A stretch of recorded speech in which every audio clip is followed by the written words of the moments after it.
What got you to that point when you're about to embark on your pro career? What led to that? So like all your so you'd started with karate, didn't you? Yeah, so basically I've always been a bit boisterous, active, sporty. Ever since I was young, being in Grenada, I can always remember wanting to be involved in stuff. I can always remember watching ninja movies, Conan the Barbarian, Defenders of the Earth cartoons, stuff like that, Thundercats, and I was always kind of inspired by that. And obviously growing up, and me having a little bit of an ego, and like I touched on earlier, I used to get in the odd fights. Although I wasn't like a bad kid or anything like that, and I didn't go out looking for fights, but, and it's not to say that I didn't shit it, like thinking, oh fuck, I don't really want to get in this, but I was just one of those kids that like, I refused to get bullied, you know what I mean? Or if someone said something to me, I felt like I had to stick up for myself. Mm-hmm. So I'd always kind of been in that sort of, not fighting, but I don't know, looking after yourself and sporty and stuff like that. And when I was about 15, I think, because I love my Kung Fu movies and Van Damme, I just wanted to be able to kick and do the splits and do these fancy kicks and stuff. So myself and my brothers, we bought our own pads. Then I started karate. And then, like I say, my pal Embo, he used to box. And we used to train together a little bit now and then. But it wasn't until I had a pal, John Deacon, and I was doing door work at the time. And he said, oh, can you help me out, hold some pads down at, he's going to do some self-defense, like down at Leicesters shoot.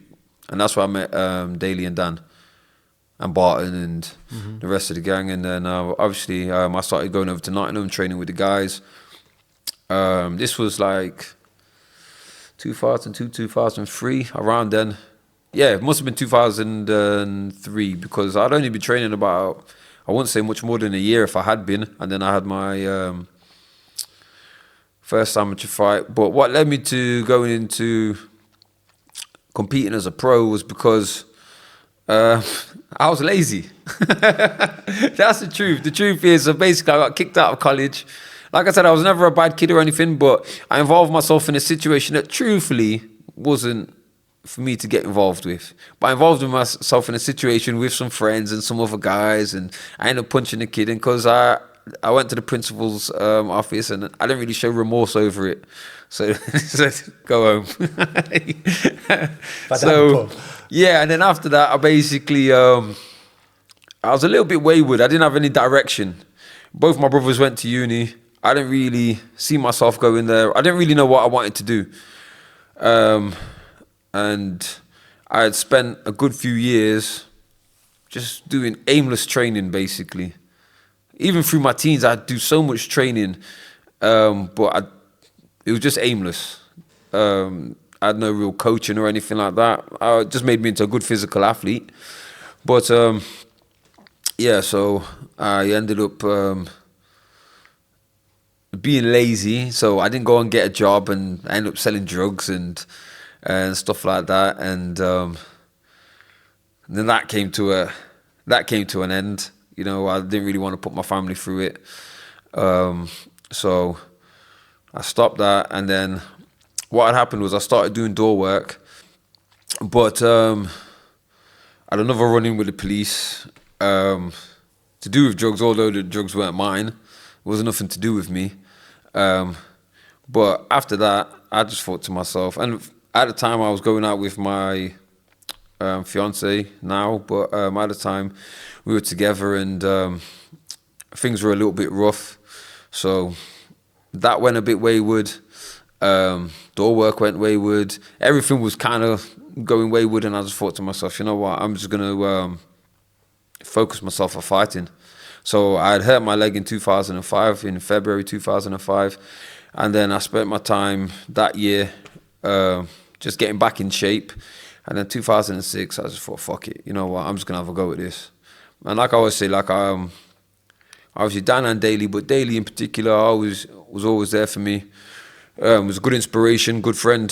So that kind of inspired me to go for it. and then a few years later, ended up in the UFC. So when you first start, when you go for that first pro fight, is the UFC the goal? When you go into your first pro fight, are you thinking to yourself, I'm going to make my money doing this and I'm going to get to the UFC? No. I'd always, so showing my age, used to be like Blockbuster and Video Box and stuff like that. I bet people don't even know what a VHS is now. But so years ago, I used to go and rent a video on the weekend. And near the porn section at the top, you get the UFC section. I just glance. So you accidentally stumbled into UFC that way? No, yeah.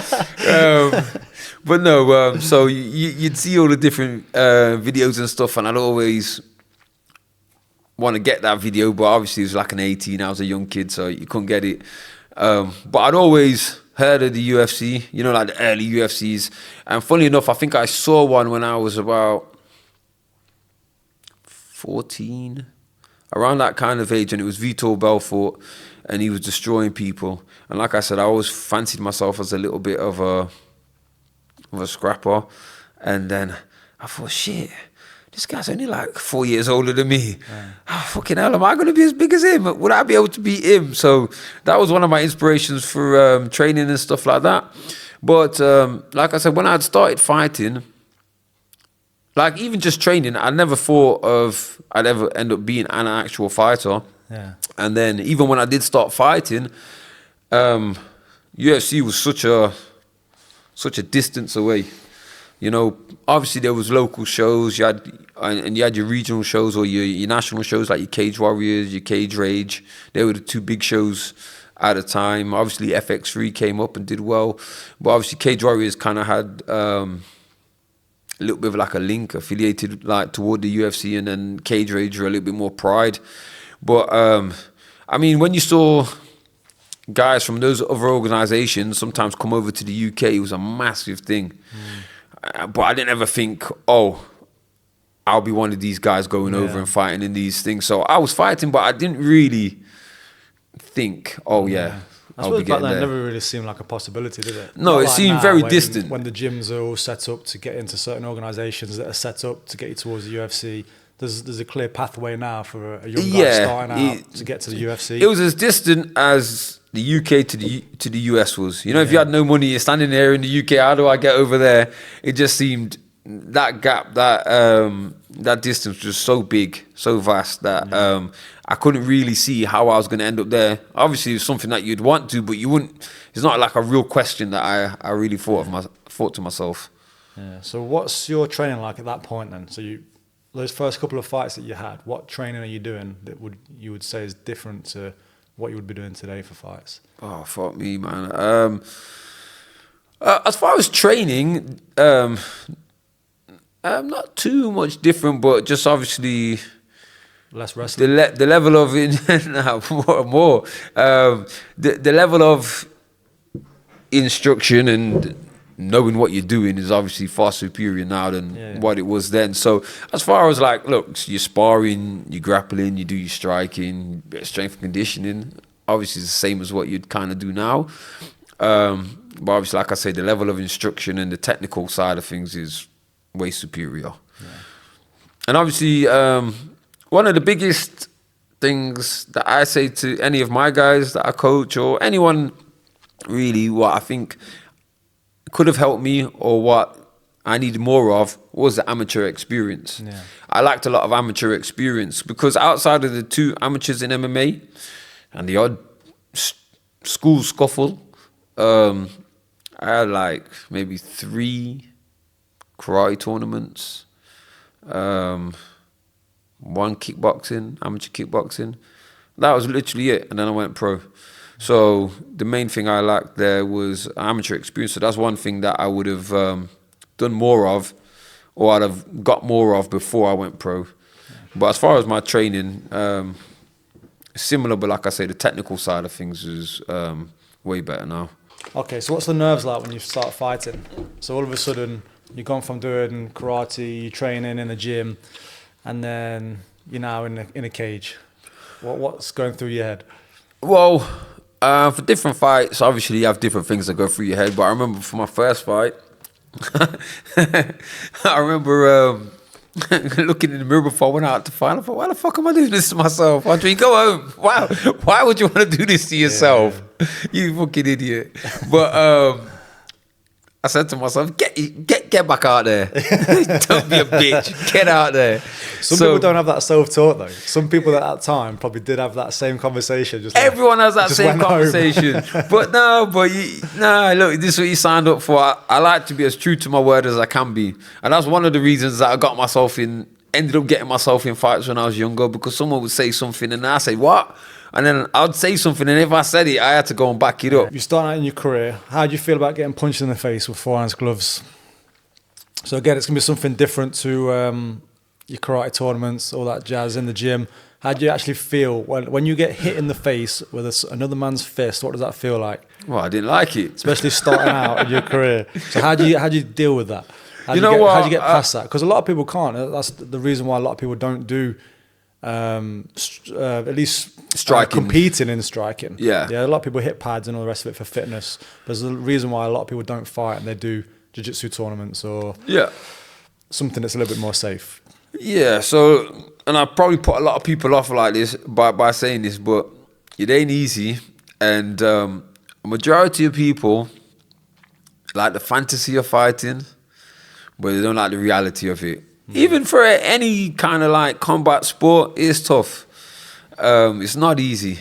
But how did I get through it? Again, there's a part of you that sometimes can be a bit of a bitch.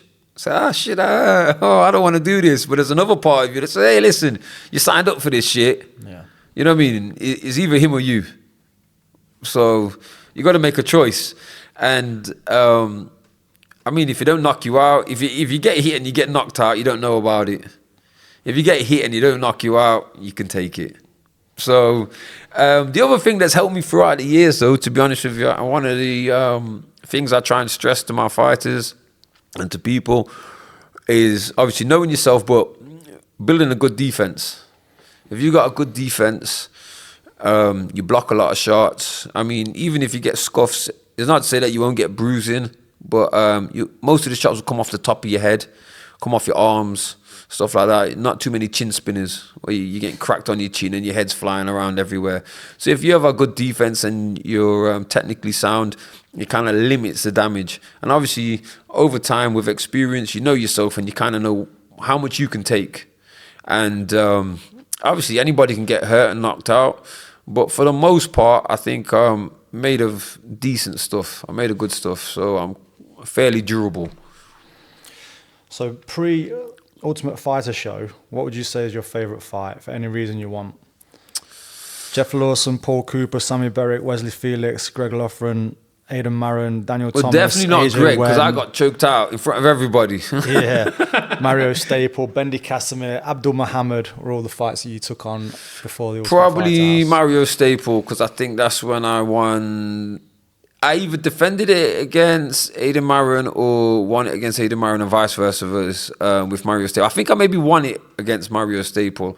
And Mario Staple was the last one before Bendy Casimir. So. Oh no, I think I must have defended it then. I must have been defending it. Yeah, I think I defended it against Mario Staple, but that was probably back then one of my better fights because I've always been a little bit, and like I said, it goes back to amateur experience of not knowing when to pull the trigger on certain shots, and there's like a little bit of a wild side to me, but at the same time, there's also a very domesticated or trained side. And sometimes the trained side will say, no, stay composed, wait for your time, Yeah. But in that fight, I opened up a bit more and I started to show a little bit more what I could do. So before the UFC, I'd probably say Mario Staple. Obviously, the Gareth Dummer fight, that was funny because he come out in his gi and he got knocked out in 13 or 14 seconds, something quick. I think Nathan actually put that up on Shoot Fighters YouTube as like Andre Winner 13-second knockout or something like that. I remember seeing it before. That kind of brings us on to one of my questions regarding how you would rate your skills at that time then. So it's before UFC. Looking back now, what was missing from your skill set? So you said you started to feel more composed at that time, that you're, sticking to a game plan rather than fighting on instinct. Yeah. So looking back at your skill set, what do you think's missing at that stage? Everything. Really think you're that raw still? Yeah, very raw. I mean, to be honest with you, even my days in the UFC, I still didn't rate. I mean, I'd say it's only over the last, probably after leaving the UFC, that I started to make some good improvements on my grappling. Obviously, I could grapple a little bit before then, but I think really making that curve, making that. The 2 fights you had before you went in the house, Bendy Casimir. Yeah, big good knee bar guy. Yeah, leg lock guy. Even to this day, I follow him on Instagram. Him and his missus do loads of leg locks. And Abdul Muhammad was a wrestler. Yeah, strong thankfully wrestler. We had Altan Selic. He came over from Sweden, and he helped me out a lot with the heel hooks and knee bars and stuff like that, defending it. So, everything worked out. Like I say, with my wrestling, I'd always been a decent physical athlete. So for the most part, obviously I knew I had an idea, and obviously I knew some technical stuff, but not to what I know now. It wasn't until basically after the UFC and how the Cuba gym got started. But there used to be a guy, a kid, and you remember him, I think, Azmat. And it wasn't until I started training with Azmat that he brought my technical wrestling on, and then people like Ali Beg and guys like that really helped bring it on. Yeah. And obviously, like going to Victor's or training with yourself, obviously brought my jits on loads. Yeah. So at that time, Roughhouse is starting to become probably the prominent force in the UK. Would you agree with that? I definitely think. What other gyms were around in the UK at the time? In the late 2000s, say like 2007, 2008, 9s. Yeah, so Roughhouse was. The thing is, we was never a gym. We were just a team. Yeah. We'd meet up and train, but obviously you had Wolf Slayer. Yeah, I forgot about that actually.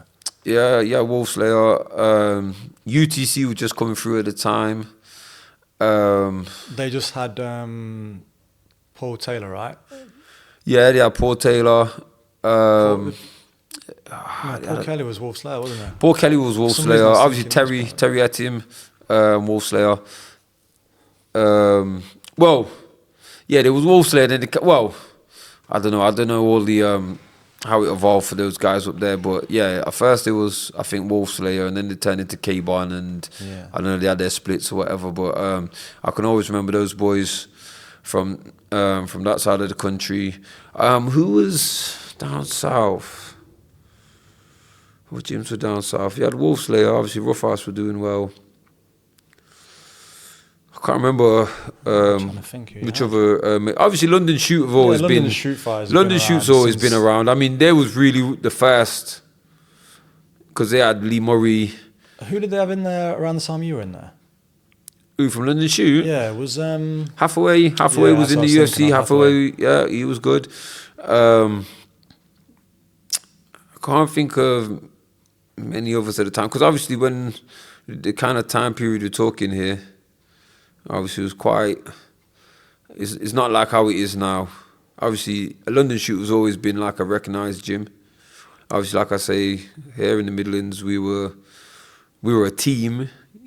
So we weren't really a gym. We were a team, though. Obviously, like I say, UTC they started to produce some good amateurs, and obviously you had up north you had Wolf Slayer because obviously you had Terry Etim and Paul Kelly, and obviously Bisping. Yeah. Yeah. And then Rampage trained there for a while, right? Yeah, Rampage was there, wasn't he? Okay, so like I said, Roughhouse is one of the bigger teams. Dan's already in the UFC. Yeah. So where do you think the team's going to end up at that stage? Obviously, you're not thinking too much about the UFC. This is just before the Ultimate Fighter. But what about as a team? Like Dan's, marauding towards the title. Basically, that's how I can remember it. Was like he was definitely going to get a title shot at some point. The way the fights that he had, the way he was winning. I think we were in the UFC by the time that kind of path was on its way. I can remember. I can't remember who he had to fight. He might have been the guy from the States. Dan beat Chad Reiner. Is that his name? On Cage Warriors. And he came over. He looked jet lagged. I was there. Yeah, jet lagged. I was there for that. It was the same night you beat. So you drew with Abdul, maybe then. With Abdul, I think. Yes. I think Jimmy fought the same night as well. He fought the black belt Igor. Somebody. I can't remember. He fought a Brazilian black belt. But I remember the Chad Reiner one because I think Dan got his contract after that. Yeah. Yeah. I might be wrong actually on Jimmy fighting on that. I can't remember. No, it would have been because Cage Warriors used to do a show called Enter the Rough House. Yeah.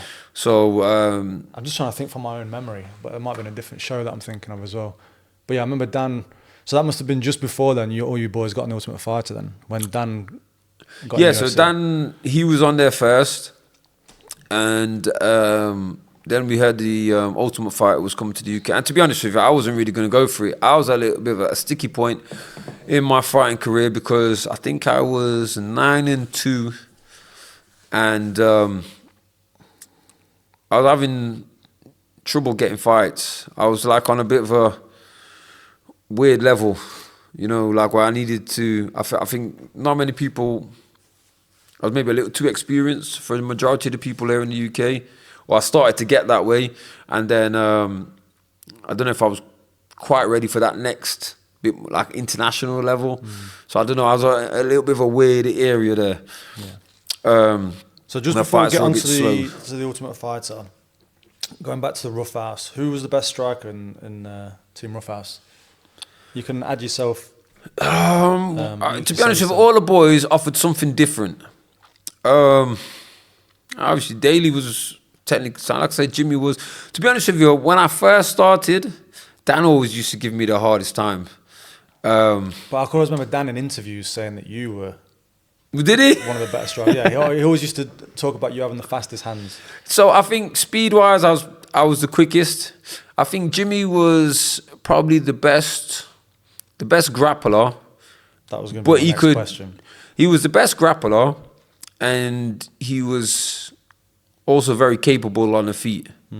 So although myself, Dan, and Daly were seen more as strikers, Jimmy was more than comfortable with everybody. You know what I mean? But he was probably he was definitely the best grappler. Paulie, obviously well known for being a big puncher. Having said that, Paulie's a good training partner because he's always trying to work on something. It's never really that much of just a big ding dong. You know what I mean? Yeah, sometimes you go for a bit and that, but I mean, it'll look after you as well. Yeah. So Paulie was good. But for me, Dan used to be really hard because he did such a great job. He was a good technician. Obviously, he hit well, but he was a good technician. And he used to sit on the outside. So just slightly on the outside of range. And sometimes when people compete, sometimes you're kind of like up and close and you're in that picture and you can't see a full picture. But Dan used to sit on the outside and kind of see everything and pick you with shots and, counter you and stuff. It used to be horrible. Yeah. I used to hate sparring with Dan. Dan used to light me up. So who would you... Obviously, Dan was kind of like the figurehead of the group. Who was the best in the gym fighter? So who, like, behind the lights... or without the lights on the night? I'd probably say myself. Because I don't think I ever really performed as to what I could actually perform at. Let me mix that with my next question then. The last question that I was going to ask on this little section. Who didn't fulfill their potential? Is that what you're saying? Yeah, I can definitely... Well, I can only speak on myself, really, because obviously the boys can speak for themselves. I can't speak for them. I guess there's an expectation in the team, right? Is like, I would definitely think... You think, oh, God, he's feeling really good. Like, he's striking's this, he's grappling's that. Like, he's going to go on to do great things. Maybe they do, maybe they don't. Yeah. So what I'm trying to say is you can speak on other people as well. No, I don't know. I think for me, I think I was the biggest underachiever. I've always been a bit of an underachiever in life. I had a lot of potential, but a lot of times, as for well as what I have done in other people's eyes, to me, I think I'm an underachiever.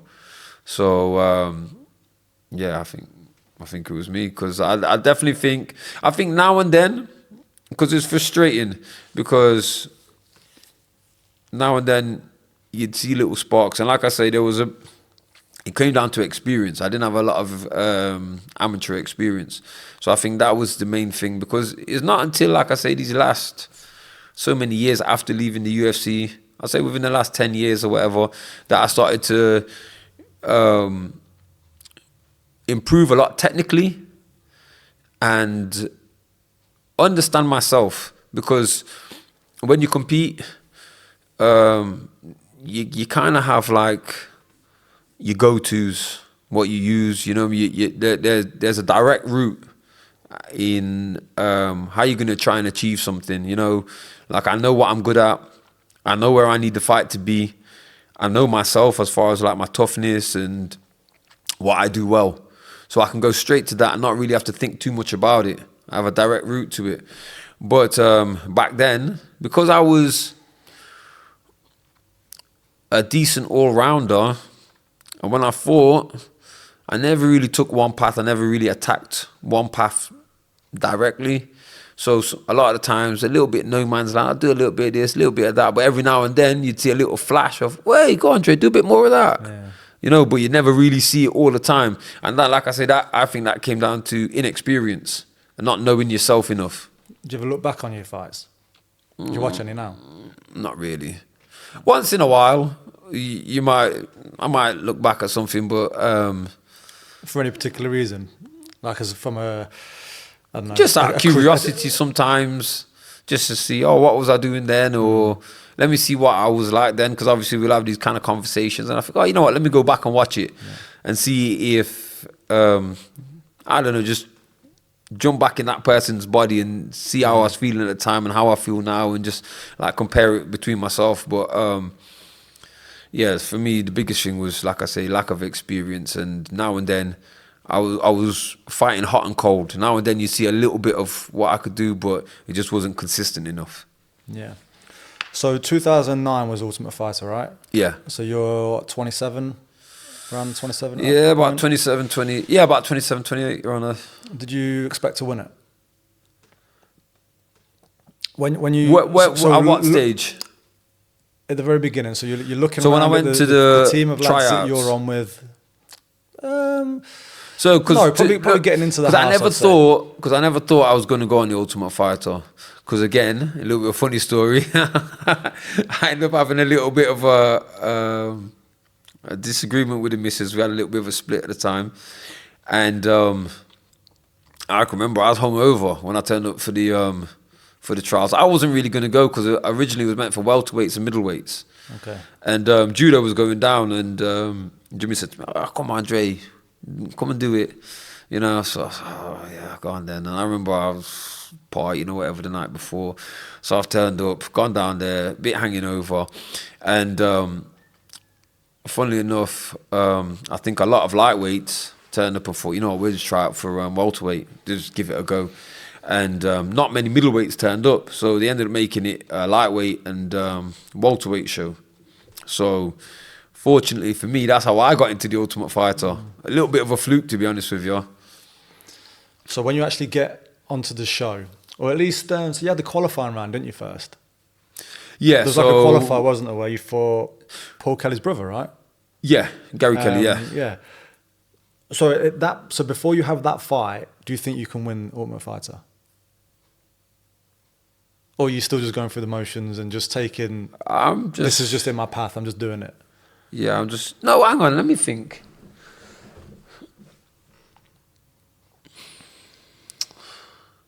I knew at one stage, I can't remember if it was before the Gary Kelly fight or after the Gary Kelly fight when we got into the house, but I remember them asking me about basically being part of Team UK. And as great as it feels to be a part of a team, and obviously I love the boys and everything like that, but ultimately there's only one person that's going to win. and I knew that from the get-go. And so I was confident. I was determined to go out there and win the show. So so to answer the question, yeah, I kind of thought I was going to go out there and win the show. That's what my mind was set on, because I wasn't getting too wrapped up in, hey guys, even though, yes, we were part of the team and everything that comes with it, at the same time, there's a part in my mind that says, there's only one person that's going to win it. The rest of us are all going to be like, oh, fuck. Down, and only one person's gonna end up being like, absolutely, man. So I understood that. So, how many Roughhouse guys are in the house? Like, I think there was Dean, myself, Nick, Ross, 4. Okay. Did they join Team Roughhouse after Nick and Ross? They were part of it no, Ross was already training with us. I think Nick was already. No. All the boys, because Nick. Do you know what? Going back to Team Rough, I say Nick was probably. I wouldn't say he didn't perform the best, but I definitely think Nick was one of the fastest learners, because he came to Leicester shoot. I think when he had started uni, he did a bit of. I can't remember what he did. Maybe he did some Wing Chun or something like that, some sort of Kung Fu or something. And he came to Leicester shoot, and literally 2 years later, he was in the Ultimate Fighter.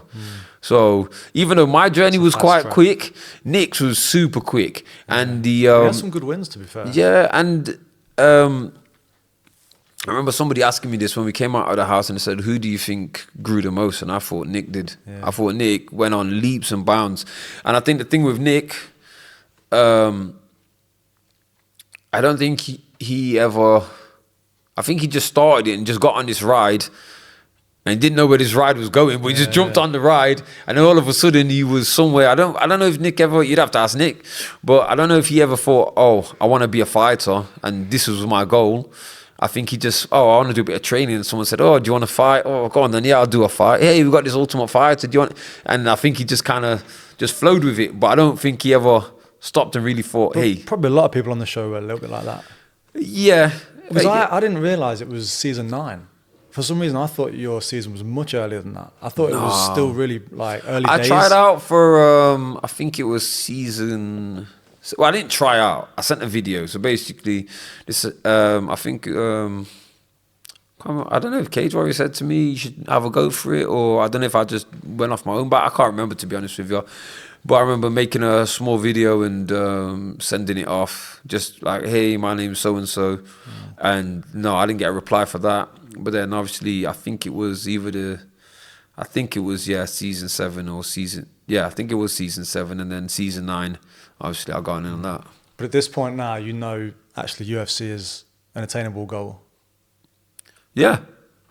So you knock out Gary Kelly with a knee to get in the house, much to Bisping's dismay. Then you... I ain't gonna lie, I was a little bit... Obviously, Gary and Bisping were obviously tight pals. But I met Bisping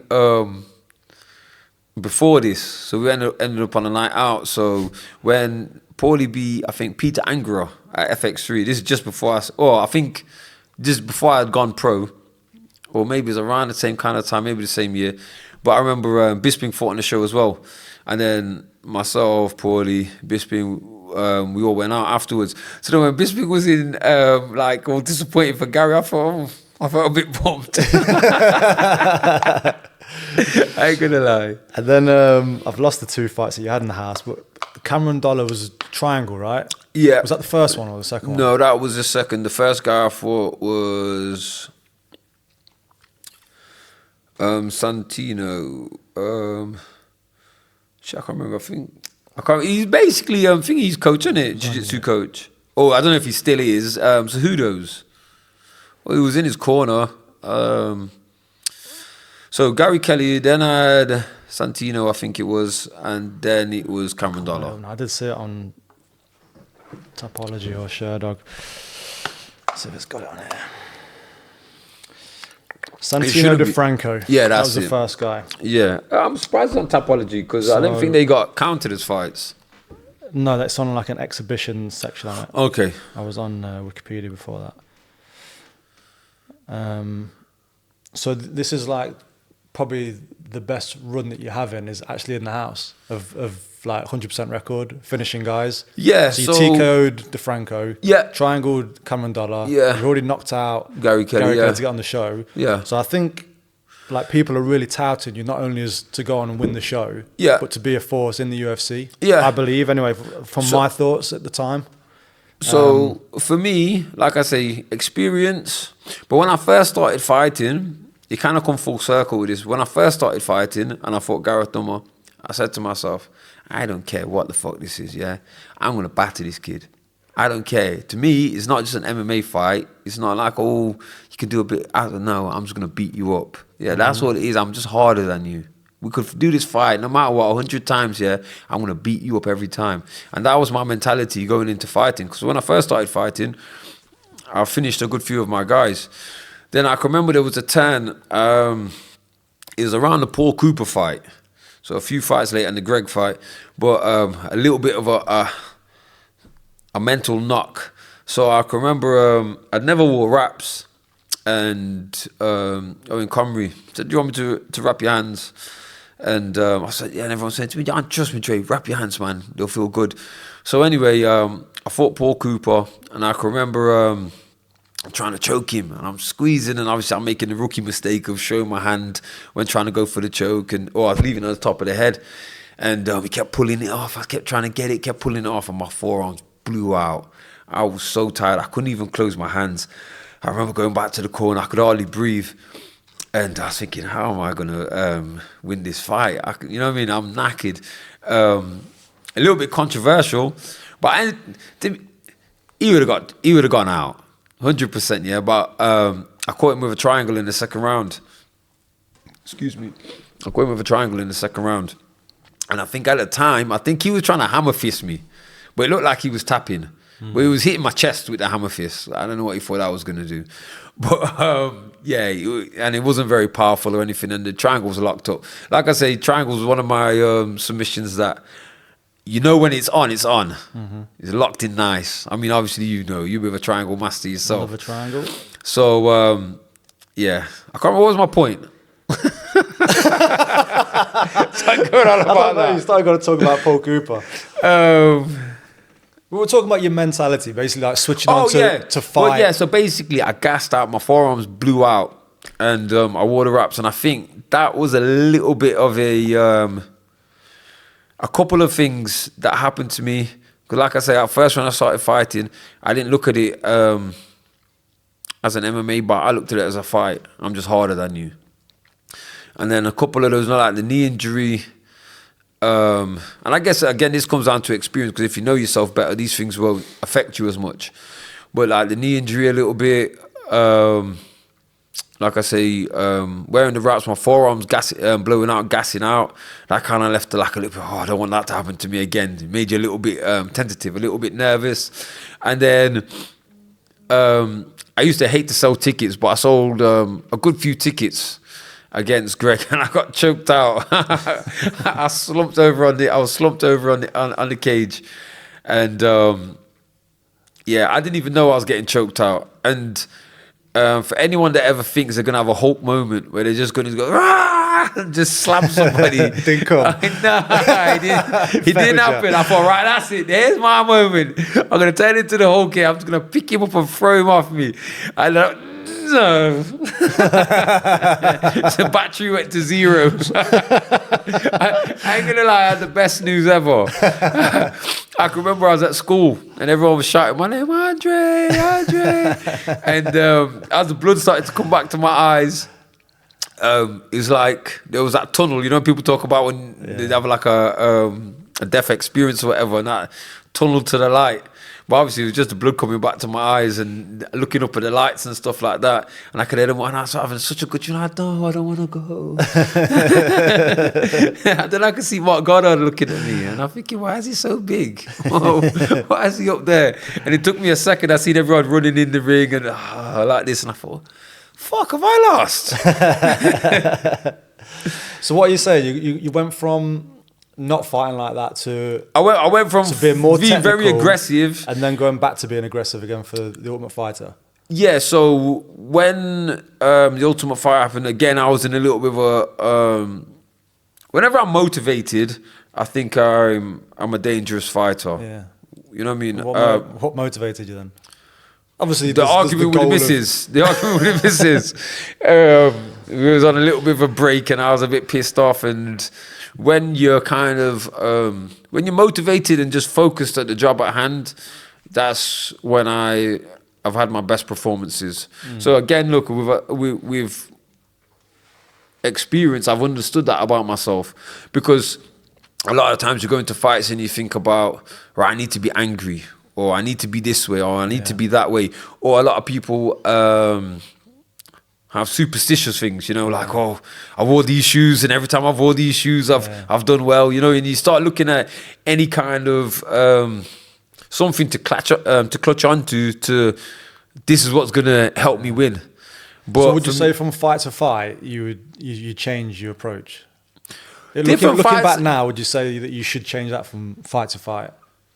What do you mean by change my approach? So you're talking about like periods. So when you're an amateur or at least a lower level fighter, you're probably more fighting on instinct, right? So like you say, I'm just going in there to fight. Then you realise, actually, I've got to be more clean and technical with what I'm doing. Yeah. So then you go that way, but then you can go too far the other way. Yeah. Now you're saying you're going to the house and you're like, screw it, I'm just gonna go for everyone. I'm gonna try and finish everyone. Like I say, I was more... So would you say, looking back, you should pick, or at least now you would pick fight to fight how to take that approach on? Or would you just say, it is what it is, this is how I fight for the next 5 fights in a row? No, I just, like I say, the main thing for me is just being focused at the job that I need to do. And this helps with nerves as well, because so many times you lean up to a fight, and even now, say I had a fight, you have that little guy in the back of your head who starts asking the questions. You sure you can do this? Are you sure you're not going to gas? Are you big enough? He looks a bit big. You know, that's the one, ain't it? Yeah, he looks big. Yeah, all these questions start coming in your head. But instead of focusing on those questions, you need to focus on the things that you need to do. You know what I mean? Your brain can only focus on so much. So give yourself the stuff that you need to achieve. Focus on that instead of focusing on all the other things that you can't control. So for me, I just needed to focus on those. And like I say, a little bit of motivation every now and then, a little bit of a fire under my ass normally works well for me. I'm very easy to be content. So when you get to the finale against Ross, have you still got the same motivation? Do you still feel the same way? Yes and no. So I would have loved the fight to have happened there back then at the house, because like you say, you come out and you know people are watching the show. Obviously, I know the results already, but people are watching this show, and then obviously you're doing interviews and a bit of hype's building with it, and you kind of start to get a little bit, like I say, content. I get easily content. So every now and then I need something bad to happen to me in order for me to, let me get back in gear. So ideally, I'd have liked the fight to happen there and then. I was motivated for the fight. It was a little bit awkward for me because it was the first time me fighting someone I knew, and obviously a teammate. So it was a little bit weird. But you expected to win, right? Yeah. I expected myself to win. But what I ended up getting sick. I think it was the Tuesday night, Wednesday morning. I woke up. I bought a salad from like one of their like health shops or whatever in the States, and then I found a ladybug at the bottom of it, and then that's Barton, and then that I remember around the time, to be fair, I do remember this story. About 2-3 o'clock in the morning, I thought, I don't feel that good. I went to the toilet, I started throwing up. Then I had diarrhea, then I was throwing up again. And then, mate, I was in a bad way. And me not really knowing much about weight cut, rehydration, and all this kind of stuff back then, I didn't really think I ate from, I think I had a little bit of fruit between that Wednesday and the Friday weigh-in. and then I think I had one meal after that. That's all I could stomach. I think I had one meal, and I think I had a light breakfast. So whenever something bad like that happens to me, it motivates me more, because I think, fuck, I ain't gonna let this hold me back. Yeah. But at the same time, I didn't really know a great deal about, like I say, weight cut, rehydration, and how to do it. So because my weight I lost like a stone in like a good few hours just from throwing up and stuff like that. And I thought to myself, well, I'm close to weight, I might as well stay around there. Yeah. So I didn't really know a lot. So I didn't go into the fight in the best shape. Did it make a difference on the night? Did you feel different? Yeah, I didn't feel great. But not taking anything away from Ross, man. He went out there and fought his fight. He can only beat what's in front of him. You know what I mean? So I think at the time I thought it was close. I knew it was close.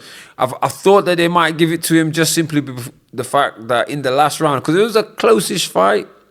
There wasn't anything too massive that happened in the fight. But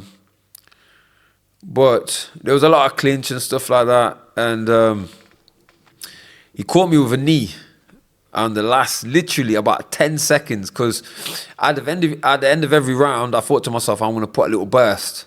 You know, just to kind of show the judges I want this. So anytime he gets near the end of a round, I put a little bit of a burst on and try and let some shots go. And like I say, I did it in the first and second round. And then at the end, near the end of the third, just before the 10 seconds, he threw a knee and he caught me right in the solar plexus. That took a little bit of air out of me. And so I didn't throw it there. And then I was kind of like, I mean, you should never do this, because already in my head I thought, oh, fuck, that's probably lost me the fight. And like I went down, and I can remember the commentary saying, oh, I think he was hurt or something like this. And I wasn't really like massively hurt from it. It was more of a mental thing where I was thinking, oh, fuck, I just gave that away. But yeah, can't remember my point. Yeah. I'll ramble on. No, it was just on how you felt in the fight. So yeah, obviously not great. Not great. But regardless, you get in the UFC anyway. Yeah. Ross goes on to have a pretty long career in the UFC. Yeah, he's had a good well. career, man. He did well. So you both did well off of... he got some good wins. Off that fight.